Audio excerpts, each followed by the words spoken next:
Hi again. In this second episode, we'll learn our first 4 open chords with an exercise in the key of G. We'll be playing G, C, E minor, and D. Here's the fingering for the G chord. Use your ring finger to press down on the 6th string 3rd fret. Middle finger on the 5th string 2nd fret.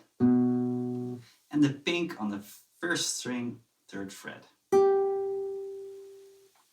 Use the index finger of your right hand to strum all the strings. For the C chord, use your ring finger on the 5th string 3rd fret, middle finger on the 4th string 2nd fret, and the index finger on the 2nd string 1st fret. We'll be dampening the top string with either the thumb or the tip of your ring finger, like so.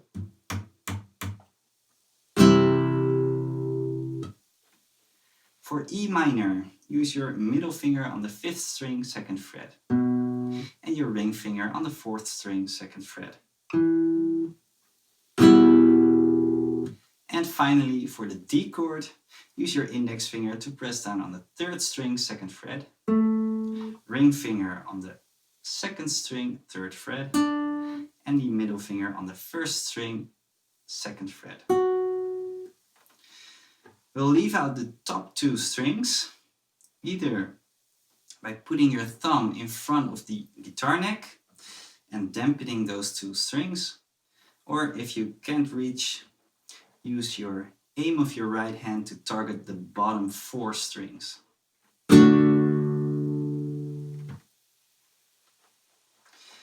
Now we'll be playing those 4 chords 4 beats each after a counting of 4 beats. Starting on the G, here we go.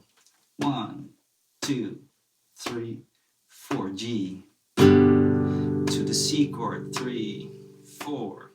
To E minor, 4. To the D chord, 4 and B. Again, repeat to the G chord, 4 and B. To the C, 4 and C. E minor, to D, 4, and we'll finish on the G chord here,